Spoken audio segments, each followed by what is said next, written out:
네, 회의를 소개하겠습니다. 추미애 당대표 발언 있겠습니다.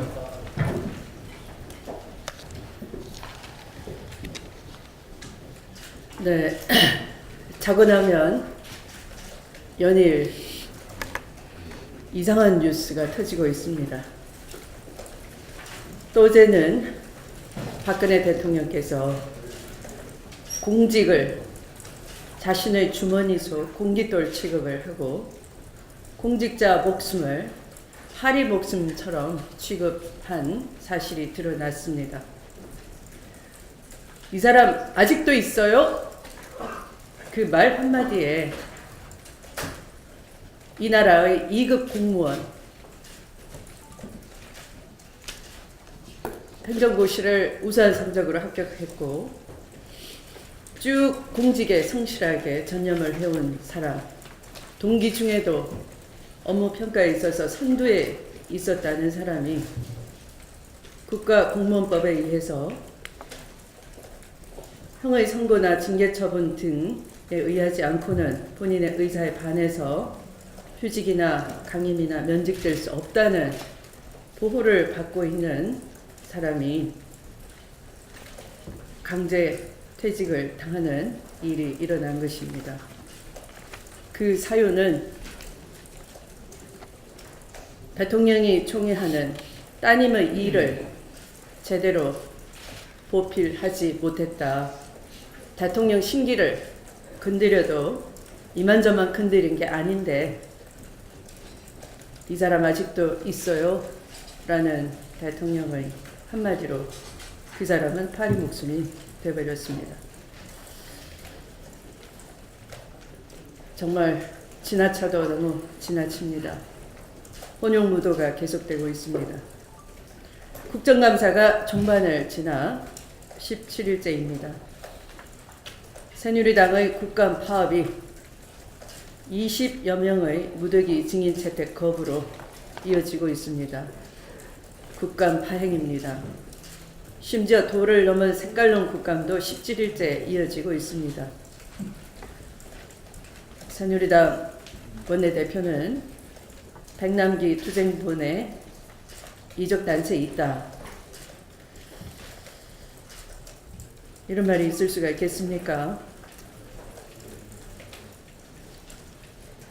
대통령은 또 우리나라 경제 상황을 초강력 태풍에 비유하기도 했습니다.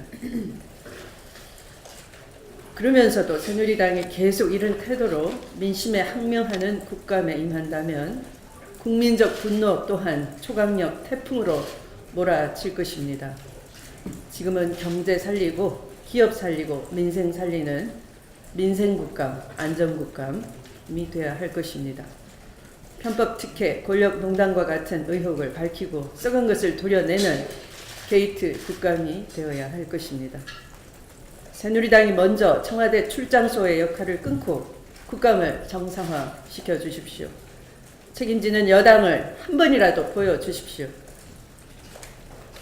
여당이라 해서 정부 잘못과 비리를 옹호하고 진실 규명을 방해하려 해서는 안 될 것입니다. 설령 이대로 국감을 끝내고 국민을 무시하는 철갑비호를 한다 하더라도 비리가 결코 덮어지지는 않을 것입니다.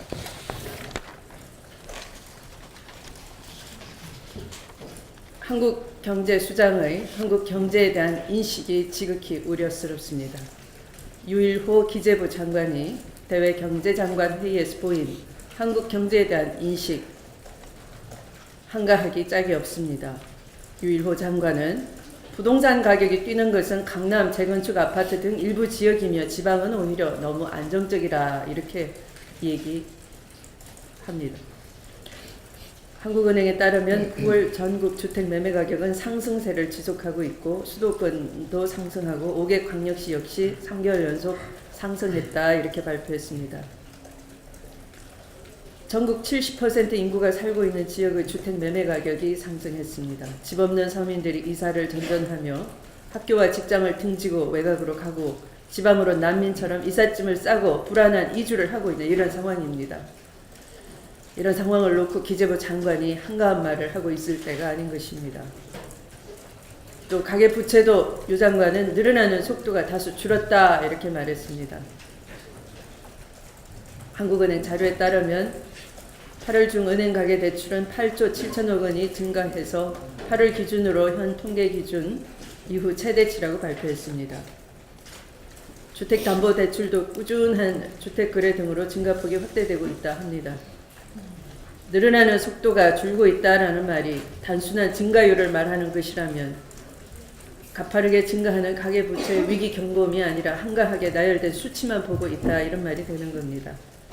국가 경제를 보는 시각이 그 수준이라면 기재부 장관으로서의 자세와 능력에 국민들은 의구심을 품게 되는 것입니다. 지금은 국가 경제 명운이 달려있는 위기 상황입니다. 실패한 정책을 두둔하고 변명으로 합리화하는 것 과연 경제 수장으로서의 태도이겠습니까? 이제라도 기재부 장관은 큰 위기에 빠진 경제 상황을 똑바로 보고 골든타임을 놓치지 않길 바랍니다. 국내의 산적한 문제를 해결해 가야 합니다. 경제 무능과 무책임으로 일관할 게 아니라 우리 당이 제시하는 경제 정책을 적극적으로 수용해서 위기의 한국 경제를 극복해 나가야 할 것입니다. 한 가지 홍보 말씀을 드리겠습니다. 국민 예산 마켓입니다. 더불어민주당은 지난 10일부터 우리 국민들 생활에 꼭 필요한 예산을 국민들이 직접 제안하도록 국민 예산 마켓을 진행하고 있습니다. 국민 예산 마켓은 국민 곁에서 국민의 생각을 듣는 소통 정당, 국민과 함께하는 민생 정당을 만들기 위한 노력의 하나입니다. 이 예산 마켓을 통해 접수된 국민들의 예산 아이디어는 당에서 검토해서 구매할 계획입니다. 예산의 주인은 국민이십니다. 국민 여러분의 많은 참여와 관심을 부탁드립니다. 마치겠습니다. 네, 수고하셨습니다. 이어서 우상호 원내대표 발언이 있겠습니다. 네, 어제도 제가 지금 진행되는 국감에 있어서 자료 제출, 미흡, 증인 채택의 여러 가지 방해 요인 등에 대해서 이런 방식으로 하면 국감 자체가 또 의회 운영 자체가 상당히 무력화될 수 있다 이런 걱정을 말씀드린 바 있습니다만 몇 시간 되지 않아서 KBS 국감 과정에서 고대영 사장이 의원의 질의에 답변하지 말라 이렇게 이야기하는 사건이 생겼습니다. 물론 공영방송의 중립성, 또 보도의 공정성을 위해서 과거에 보도본부장이 국감에 참여하지 않는 것을 양해한 적도 있습니다만 되게 오전에 참여하고 오후에 돌려보내는 그러한 관행들을 정착시켜 왔습니다. 그 자리에 있는 실무자에게 국회의원이 질의한 것을 답변하지 말도록 이렇게 제지한 것은 적절치 않았다고 봅니다. 보도의 공정성을 위해서 보도본부장이 특정 뉴스에 대해 이야기하기 어렵다면 그 문제조차도 보도본부장이 답변을 하면 되지 사장이 나서서 답변하지 못하도록 제지하는 이런 일은 국회를 무시하는 그러한 처사였다 이렇게 보여집니다. 더군다나 반말조로 이렇게 이야기한 것에 대해서는 특히 새누리당 의원들도 매우 당황해서 급히 정회를 선언할 수밖에 없었던 상황이었습니다. 이 문제에 대해서는 다시 한번 고대영 사장의 해명을 들어야 되겠다 이런 말씀을 드리고 차제에 법을 개정해서 이렇게 국회를 무시하고 의회 민주주의의 여러 가지 무력화를 시도하는 이런 다양한 형태의 국감 증인들의 태도에 대해서 일벌백계하는 그런 제도 개선이 필요하다 이렇게 강조하겠습니다. 오늘 기재위에 전경련 이승철 상근부회장이 출석을 합니다. 전경련의 문제에 대해서는 각계각층에서 해체 및 해체에 준하는 여러 가지 제도 개선 방안들이 물꼬를 트고 있습니다. 더불어민주당도 이 문제에 대한 깊은 문제인식을 갖고 있습니다. 오늘 기재위에 출석한 이승철 상근부회장의 답변 내용을 검토한 이후에 전경련에 대한 여러 가지 해법들을 강구하겠다 이런 말씀을 드리겠습니다. 의원들의 대표로서 제가 한 말씀 드리겠습니다. 최근에 선거법 위반 관련한 기소가 불공정하다. 이 점을 제가 오늘은 말씀을 좀 드려야 되겠습니다. 내일이 시효 만기인데 최근에 여야의 기소 상황을 보면 기계적 형평성조차 맞추지 않고 일방적으로 더불어민주당 의원들을 기소하고 있다. 저는 이렇게 주장합니다.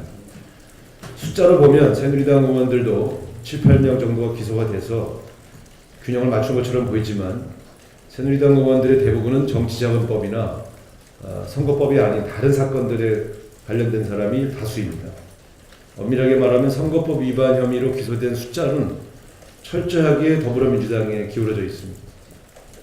이런 점에서 저는 이것이 검찰에 의한 야당에 대한 보복성 기소 아니냐라고까지 저는 주장할 가능성이 있다. 이렇게 말씀을 좀 드리고 싶습니다. 이 문제에 대해서 검찰이 엄정한 잣대를 가지고 실제로 무죄가 날 가능성이 높은 의원들까지 기소하고 있는 것은 저는 적절치 않다. 이렇게 분명히 말씀을 드리겠습니다. 이상입니다. 예, 수고하셨습니다. 이어서 전해철 최고위원의 발언 있겠습니다. 우병우 민정수석의 운영이 일반 증인 출석 협의가 결렬됐습니다. 청와대는 역대 민정수석은 국감에 안 나가는 것이 관례였고 관례대로 하겠다며 우수석의 불참을 재확인했습니다. 하지만 이 청와대의 설명은 명백히 사실과 다릅니다. 이미 2006년 청와대 국정감사에 출석한 저는 물론 문재인, 신강원 전 민정수석이 모두 국정감사에 출석했고 모두 당시 야당이던 새누리당의 요구로 이루어진 것이었습니다. 불출석의 관례가 아닌 출석의 관행이 있습니다. 그동안 민정수석이 사정기관, 정보기관을 통관하는 업무를 담당하고 있었기 때문에 공개적으로 업무에 관하여 발언하는 것이 부적절하다는 이유로 불출석했지만 이제는 사정이 틀립니다. 권위주의 정권 시절의 민정수석과 현재 민정수석은 분명히 다릅니다. 국정과 관련한 국민적 의혹을 사정 총괄 책임자로서 국민 앞에 밝힐 의무가 있습니다. 나아가서 업무 수행에 직접적인 관련이 있거나 개인적 의혹에 대한 설명과 해명은 어떤 경우에도 피해서는 안 될 것입니다. 우수석의 경우 아들에 대한 특혜 보직 변경 의혹, 화성토지 차명 소유 의혹 등 개인적 비리 의혹에 대하여 진경준 전 검사장에 대한 부실인사 검증, 미리 의혹의 몸통으로 지목받고 있는 최순실 권력 실세의 국정농단 의혹 등 민정수석으로서 제대로 업무를 수행했는지 여부 등에 대해서 분명히 밝혀야 될 내용이 많습니다. 관례를 핑계로 출석을 거부할 명분이 없는 것입니다. 사정이 이러함에도 청와대와 새누리당은 상황에 따라 입장을 바꿔가며 우병우 수석 보호하기만 골몰하고 있습니다. 박근혜 대통령은 지난해 1월 신년 기자회견에서 김영한 전 민정수석의 항명 파동에 대해서 그래도 국회에 나가야 되지 않았을까 생각한다라고 말한 적이 있습니다. 정진석 대표도 애초에는 더 이상 관례를 들어 불출석을 양해해 주는 것은 어려울 것 같다라더니 갑자기 태도가 바뀐 것입니다. 이렇게 입장이 바뀐 것은 그 대상이 바로 우병우 수석이기 때문이라고밖에 볼 수 없습니다. 우병우 수석은 지금까지 제기된 의혹만으로도 이미 사퇴하고 적극적으로 수사에 협조하는 것이 마땅할 것입니다.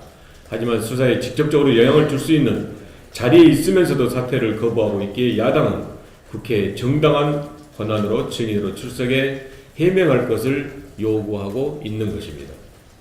새누리당이 납득하기 어려운 금색한 논리를 들어 국회의 정당한 증인 채택을 야당의 정치 공세로 치부하고 협의를 거부하는 것은 국민은 안중에 없고 대통령의 신기 우병우 수석만을 보호하기 위해 존재하는 정당이라는 것을 자인하는 것입니다.